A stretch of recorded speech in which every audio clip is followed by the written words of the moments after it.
Minecraft is turning 15 years old this year. To celebrate, I wanted to work on a project that combines my builds from over the years into one mega build. You see, I've been building in this game for about 11 years now. The first update I remember the game getting was the one that added horses. Since then, I have had countless worlds, and I've saved almost all of them, meaning that I can literally go back to 2013 and find the exact project that I was working on at that time. And, well, that's where I got this idea, because who wouldn't want to see their 2013 world next to their 2023 one? So, a huge thank you to Xbox Canada and Minecraft for sponsoring this video and enabling this epic idea. Now, it's time to begin my biggest project ever. But first, we gotta narrow this down just a little bit. After all, in 15 years, you can build up a lot of random save files, and, yeah, well, some of mine just have cobwebs, to be honest. So I asked all of you on Instagram what some of your favorite updates were and what world of mine was your favorite, and here are the results. My community said they preferred the Village and Pillage update, the Amethyst block, and my Hermitcraft Season 9 base. Good choices, everyone. Using this info, I have now narrowed in on a few builds. In my time playing in Minecraft, I've built a ton of villages. They are by far my favorite structure in the game, so we will begin there. Let's gather up some of my village builds. And I think that I have a bunch of these. It's just gonna be, finding them. Maybe Pirate Island? Let's see. Oh, yeah, here we go. This is a village. Sort of. I will go ahead and save it, ignoring the giant volcano. I'm looking now for more villages, and I think that these are from my Defending a Village series, which was in the Village and Pillage update. Yeah, this is perfect. This was a little village transformation that I did, and then we defended it from pillagers. I'll take it. I last loaded some of these worlds in 2017. Oh boy. Yeah, it's been a while since I've been down this far on my list. Alright, I've gone ahead and collected up 5 villages, a lot of which are from the Village and Pillage era, and I think these will make for a fantastic mega world, so let's move on. Okay, now the Amethyst block. A bold choice, I like it, but we gotta connect all of these builds together somehow. I'm gonna keep this on hand as a decoration as we go along. Finally, my Hermitcraft Season 9 base. This is my most recently fully completed survival Minecraft build, and I think it would work as the perfect centerpiece for this mega world. Okay, so we've got to extract my Season 9 base from this terrain, basically. I'm just gonna start, maybe like right here. I think I want a bunch of the terrain, to be honest. So I'm gonna set position 1 here. And then we gotta go all the way around to the other side and make sure that we select the whole thing. Up above the clouds, oh boy. I'm excited to see how this is gonna measure up next to my creative builds. Position 2, all right, copy. Yeah, don't worry, it's only 3 million blocks. Schematic is saved. This is the part of the video that I'm probably the most excited for. I'm about to paste in my Hermitcraft Season 9 world next to these old creative builds. I want to see how it measures up. Schematic load Hermitcraft 9, and let's just paste it here. It's probably going to overlap some things, but I just want to see. Oh boy. Okay. Oh, it's lovely. Oh, look at that. I actually think the scale works really well next to these other villages. That is lovely. All right, audience vote is in. We got our villages, we got our amethyst, and we've got our Hermitcraft Season 9 base. Now it's time to connect all of these together, and you know what? I think it would be fun to add even more of my builds throughout the years. First though, as you can see, well, we've got a lot of things to work on around here to get these to actually blend together. A similarity that I'm noticing between a lot of these villages is that I think I can use water to my advantage here. That one's connected to water, that one's connected to water, that one's inland, but I can connect that to water. That one's got a moat, so that could be water. And this one is fully custom terrain on an island. Using this to our advantage, I think we can make a giant mega world that is basically all continents connected by water. Yeah, that's a good idea. Let's do it. Now, if I want my Season 9 base to be the centerpiece here, we have a lot of work to do, especially just smoothing out all of this terrain and turning this into a proper island. I'm going to be using a combination of the World Edit mod and also the Axiom mod to hopefully shape up a proper island here in the center. Not only am I going to have to shape the terrain, but I'm gonna need to position all of the villages all around this central island. This one I really like next to this one, but I think we should rotate it and connect the water together. Let's see, rotate 90, and let's try to paste it here. Oh, this is so weird. Why do I kind of like it? All right, we got 5 villages surrounding my survival hermitcraft base. Now, all we gotta do is make it make sense.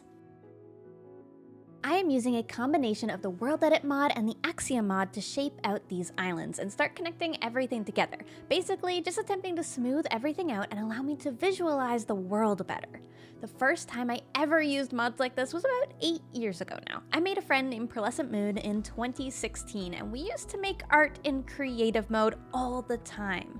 Although she lives on the other side of the planet in Australia, this game connected us together, and we still work together now on Hermitcraft. I'll admit the terrain that we're working on does look a little odd at this stage, mostly because I'm only using sand and stone to shape things, but we'll come in with other colors and details later on. Right now, it's just basically the shaping and making things make sense. Fun fact, did you know andesite, granite, and diorite were added to Minecraft in a snapshot all the way back in 2014? Yeah, that was 10 years ago. I can't imagine how different Minecraft terrain would look now without those blocks.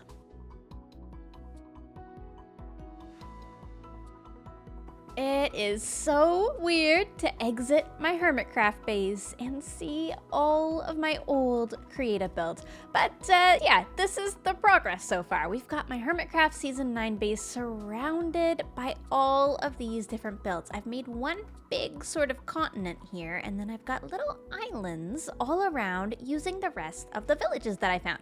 And now I think it's time we add in some of the crazier creative builds that I've done over the years. I want things to get a little bit strange around here. Now, we need to talk about creative building in Minecraft, because believe it or not, that is how I originally fell in love with this game. I was on Pocket Edition, I was building with some oak planks, and I built them across a cliff, making a bridge. And I remember just being like, oh my gosh, I could place blocks anywhere and just craft this world. And it was the first time I'd seen a game like that. The ability to sculpt your world into whatever you please has always been an incredible part of this game, and I began using it to literally create art pieces within my Minecraft worlds. Building in this way in Minecraft, however, has evolved a lot since I first started. For example, here's one of my very first builds, and here's my progress a few years later. There have been a lot of updates in Minecraft's 15 years, and for me, when I look back, I most appreciate how much the blocks and textures have changed to help us continue to create art in the game. We have so many blocks and colors now. The World of Color update in 2017 changed building for me massively. I can't imagine not having bright concrete and wool to use in my builds. I have most things pasted in now, so I'm starting to get into the finer details, and I'm noticing up close to my castles, like, this was built before we had deep slate. I can't even imagine how much more difficult it would be to build a castle now, not having the deep slate that I'm so used to. But look at this. Literally, wherever I wanted a darker block, I just picked cyan terracotta. That was kind of the only options we had. It went well with the anvils and things that I use for details. It was the same thing in that castle over there, and I'm immediately noticing just how plain it looks, I guess. There's a significant lack of contrast, and I'm sure that that partially comes from my skill at the time, but also just the lack of this type of block. This didn't exist. It's so weird to look at these builds and think of all of the different blocks that didn't exist when I built them. I mean, it's just so interesting. Anyways, now that I do have all of my builds kind of pasted around, it's time to get into those details. So I'm gonna go around now and change all the terrain, smooth it out, and work on all of the awkward areas like this that need me to kind of come in and add some things to them by hand to kind of smooth things out and get things, you know, properly connected together. The connection that I really wanted to focus on here was getting one of my oldest builds that I have posted on my YouTube channel, this rose palace with the terracotta and the over-detailed quartz. I wanted to get that connected up to my most recent finished base, which is the Hermitcraft base. I did that by just adding a path and also some gardens. This is looking amazing. I'm so proud of this connection point. For some context here, I want to tell you a little bit about this funky little build that we've got right here. This is a build that I called the Rose Palace. It was originally surrounded by a bunch of rose gardens in a creative world on a server with a bunch of my friends. This build is probably the first really big art piece of a build that I've ever done, and I love seeing it next to my most recent survival build because, well, honestly, there's some fun similarities between this. Not just the quartz, but also the shapes. The only thing that I've definitely left behind is a lot of this crazy detailing. But I have come to appreciate this sort of 2012 style of building that we used to do, which was just stair and slab spam everywhere. You can really tell that back when this was built, we did not have as many blocks to choose from because what is going on with the random cobblestone wall blocks? That is so silly. But of course, we're trying to connect everything together, so I will use it a little bit and try to tie everything in. In order for me to really tell you about this build, we gotta go all the way back to when I started playing this game. I first discovered Minecraft by playing on Pocket Edition on my phone during recess in school. I absolutely adored playing this game with my friends in the hallway, waiting for the next class, during lunch, basically whenever we got a break. We were just playing the game, usually survival. Usually, honestly, we were pretty bad at the game, but we had so much fun. I had so much fun, in fact, that eventually my dad agreed to buy me the game on my laptop, and I was thrilled because getting this game with a mouse and keyboard just really changes things. Now that I'd had the game on my computer, I was able to really create art pieces with the game and also connect with a bunch of friends all around the world.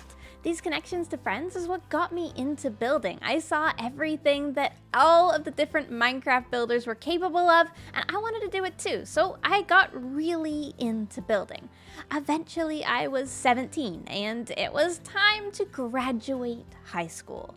And, well, that is when I built this. My summer vacation before I went away to university, I thought, you know, I'm probably not gonna have quite as much time for Minecraft anymore. I wanna do one more big build. And I built the Rose Palace. And it is huge. I've just taken a small section of it here to put into this world, but if I was to paste in the actual Rose Palace, it would take over. The scale was ginormous and it was super detailed, and I worked really, really hard on it. And then I went away to university. I thought for sure that I wasn't going to be able to play the game anymore. Now that I was an adult and headed off to university, I needed to be responsible. But I found that actually this game gave me a really good creative outlet and also a connection to all of my friends who are now in a bunch of different locations all around the world going to university. So despite me thinking that the Rose Palace was going to be my last ever Minecraft build, it ended up just being the start of my Minecraft build. And I continued to keep building for years afterward. For me now, it's been over a decade of playing this game. I have made so many friends all around the world and also kept in touch with my old friends through this game. And that is absolutely incredible. I don't think I can say that about a single other game that I played. That is why connecting these worlds together like this feels so special to me. I'm so glad that I've held on to all of these old worlds. And actually, if you scroll back on my channel all the way to the bottom, you'll find a video of this build. And it's a very bad video, but it's a video nonetheless, and I guess I can credit this particular build with kind of kickstarting my Minecraft YouTube career. The inside of the actual Rose Palace features a bunch of pixel art paintings that were originally done by my friends on the old creative server. Now this section of the Rose Palace sits here as a connection point between this village and my elven mega base, and I think it looks fantastic. But as good as this connection is looking, we still have a lot of work to do to connect up you know, everything else. So we'd better get back to it.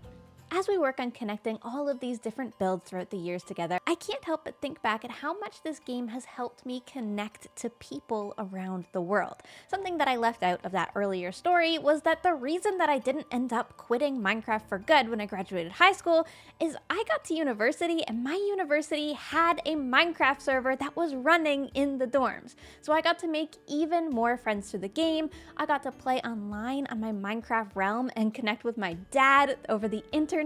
This game is such a literal point of connection for me with my friends and family, and I'm so incredibly grateful for that. And look at that, I've been gushing about the game so long that our build progress is nearly there.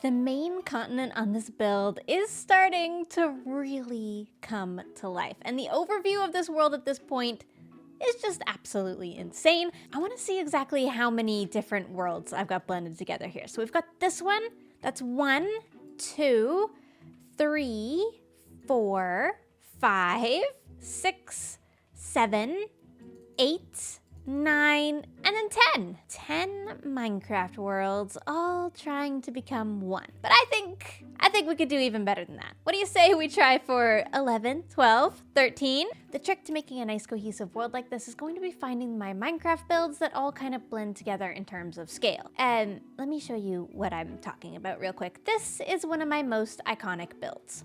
Brace yourself. Yeah. This build, I love it. It's not exactly player scale, is it? Do you know what? Pace it into the distance like that, it might actually work. What do you think? I leave my Hermitcraft base now, and on one side, I've got dragons attacking a medieval city, and on the other side, I've got a giant portal tree, a desert city, and a tiny little kingdom. Yeah, all right, I'll admit, maybe this was a bad example because I actually like this build so much that I think I'm gonna keep it. I'm gonna keep it, okay? It's really big, some would argue too big, but I love it. This was a build that I did back in 2018, and it got a lot of views and really kickstarted my career as a Minecraft YouTuber, so it deserves a place here. I do, however, have some actual in-scale builds to paste in. I built this tiny little dock area, and it reminded me of my Hermitcraft Season 10 base, which I think would be also really cool to see next to my Hermitcraft Season 9 base, so let's go ahead and load it in. All right, yeah, I know it's a little weird because we don't have any water in yet, but remember, we're going to be using water to connect each of these islands, which means it's the perfect place for my little dredge fishing boat to be visiting. I actually really like that. I also have my lighthouse from Dredge, but I think I need to make like a big old rock here to put it on first. Let's try this. Gosh, it is so interesting seeing the scale of this lighthouse from my Season 10 survival world, built in 2024, next to all of these old builds. Some of them which are also survival, but some of them which were built in creative mode. I feel like that lighthouse is actually bigger than I thought it was. It's kind of huge. Of course, a little spruce tree next to this would be perfect, I think. Maybe not that one. Not that one. The nice thing about building for this many years is you have a good selection of trees to be able to just paste in. Yeah, that's pretty cute. All it needs is a little bit of moss to sit on.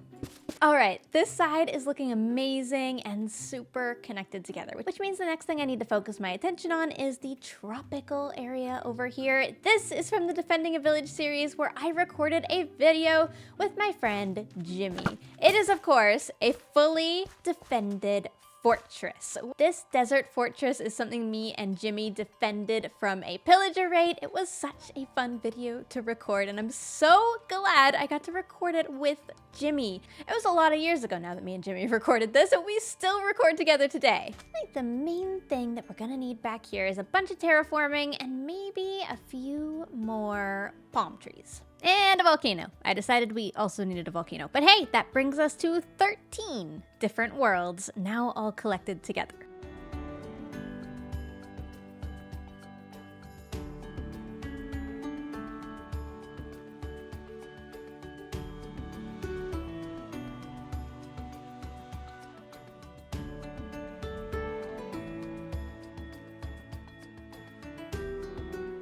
These recent additions in the tropical area means that we officially have 13 separate builds all colliding together in this one world. And since we're celebrating Minecraft's 15th anniversary, why don't we go ahead and make that 15? I, of course, have a couple of ideas of assets I could add to really connect everything together. One is a medieval cart, which I think would look great along maybe this road here where we first started building. I have to say, it's been very weird pasting all of this in together, but yeah, I mean, it doesn't look half bad. I'll have to get rid of some of that, but that's pretty cute. A little covered wagon traveling along the road. Okay, and then the next thing, you're never gonna be able to guess it. I'm gonna add more dragons. I'm gonna do it. I'm gonna add more dragons. I have a bunch more dragon assets lying around, and I figure since, you know, we've already got a ton of mythical creatures hanging out around here, what's a few more? In particular, I removed a dragon from here since we started, so let's put them back. Paste -A. Oh, I forget how pretty these are. I love it.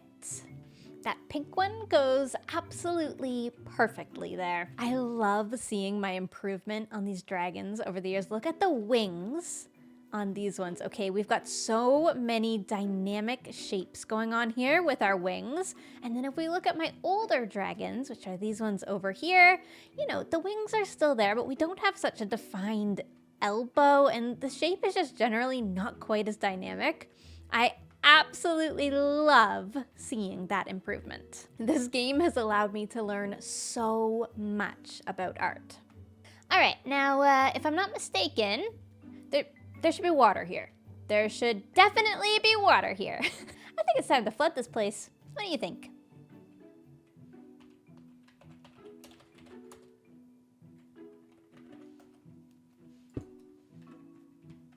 This world looks so much better now that it's all connected together by water. But of course, there's still a few more details that are needed, and that's what I need to do now. I need to go in and basically add a whole bunch of these finer details. You know, the stuff that you really notice when you're up close to a build, like tracks in the grass like this. The small details like these are probably my favorite part of getting creative in Minecraft. The ability to storytell through blocks placed in a world. Oh, it's fantastic. I am so glad I get to celebrate Minecraft's 15th with all of you. And of course, all the villagers. Don't worry, I added some protection. Don't worry, there's interiors in here for them. I'm thinking the villagers should be pretty happy here. And yeah, I mean, somebody's gotta watch over the dredge boat. That'll do. The boat's gonna need a couple of passengers as well. Thank you. Oh, I just love the finishing touches of a Minecraft build. A little boat here would look cute, I think. Yep. I think we are almost done here. We have connected together 15 of my worlds, and it's hard to believe that Minecraft has a 15-year history now. 15 years of building, creating, connecting. It's been amazing. Thank you, Minecraft. Let me know down in the comments down below how you plan on celebrating Minecraft's 15th anniversary. What's your oldest build? Do you have any that are older than mine? It has been such an absolute pleasure to build up this world with you all. Now, let's take a final look at it, shall we?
Thank you so much for joining me on this celebration. Thank you, Xbox Canada, once again for sponsoring this video, and Minecraft for, enabling all of this awesomeness. I am so incredibly glad that this world was something that I was able to put together. It is so special, and I'm gonna hold on to it for hopefully another 15 years. Thank you for watching. I'll see you in the next one, everybody.